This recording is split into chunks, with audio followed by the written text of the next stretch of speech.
लोकसभा के चुनावों की तारीखों का ऐलान होते ही राजनीतिक पार्टियां रैलियों में एक दूसरे पर हमलावर हो गई हैं। महाराष्ट्र में भारत जोड़ो न्याय यात्रा के दौरान कांग्रेस नेता राहुल गांधी के हिंदू धर्म में शक्ति वाले बयान को लेकर बवाल मच गया है। राहुल गांधी ने हिंदू धर्म में शक्ति शब्द का जिक्र करते हुए कहा था कि हिंदुत्व में शक्ति है जिससे कांग्रेस को लड़ना है। अब इस पर प्रधानमंत्री नरेंद्र मोदी ने तेलंगाना में रैली संबोधन के दौरान पलटवार किया है।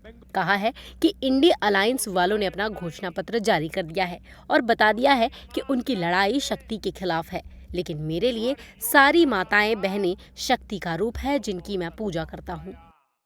उस रैली में उन्होंने अपना घोषणा पत्र जाहिर किया और उनके पहले घोषणा पत्र का ऐलान क्या है, और उन्होंने कहा है कि उनकी लड़ाई शक्ति के खिलाफ है। मेरे लिए हर मां शक्ति का रूप है, हर बेटी शक्ति का रूप है और मेरी इन माताओं बहनों की तरफ से, माताओं बहनों, आपको मैं शक्ति के रूप में पूजा करता हूं। इतना ही नहीं, प्रधानमंत्री नरेंद्र मोदी ने बड़े ही आक्रामक रवैये में कहा कि मैं विपक्ष के इस चुनौती को स्वीकार करता हूं। और जिन्होंने कल शिवाजी पार्क में इंडिया अलायंस ने अपना घोषणा पत्र शक्ति को खत्म करने के लिए किया है, मैं इस चुनौती को स्वीकार करता हूं और मैं इन शक्ति स्वरूपा माताओं बहनों की रक्षा के लिए जान की बाजी लगा दूंगा, जीवन खपा दूंगा। सुबह से आज अब इस पलटवार के बाद राजनीति गर्मा गई है। विपक्ष ने शक्ति को असुर और दैवीय शक्ति का रूप दे दिया है। सुबह से आज प्रधानमंत्री बिलबिलाए हुए घूम रहे हैं। पूरी की पूरी भाजपा अनाप शनाप अनर्गल बातें कर रही है। कल जब से राहुल गांधी ने आसुरी शक्ति के खिलाफ खुलकर हमला बोला, यह चुनाव आसुरी शक्ति और दैवी शक्ति के बीच का चुनाव है।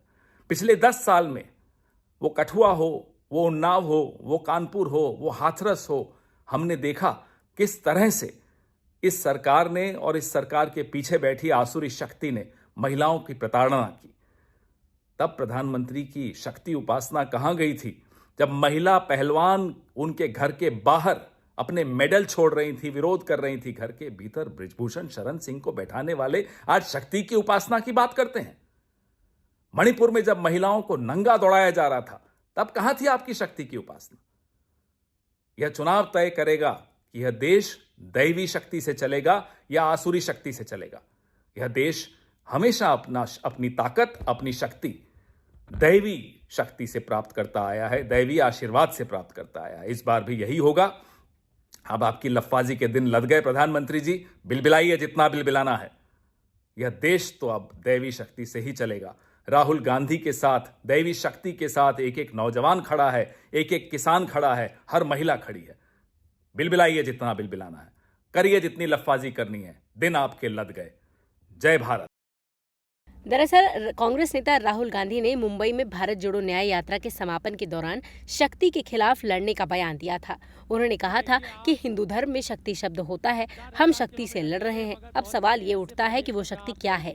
जैसे यहाँ किसी ने कहा राजा की आत्मा ईवीएम में है। सही है, राजा की आत्मा ईवीएम, ईडी, सीबीआई और इनकम टैक्स हिंदुस्तान की हर संस्था में है। और अब राहुल गांधी ने ट्वीट कर इस पर सफाई देते हुए प्रधानमंत्री पर पलटवार भी किया है। उन्होंने कहा है कि मोदी जी को मेरी बातें अच्छी नहीं लगती है।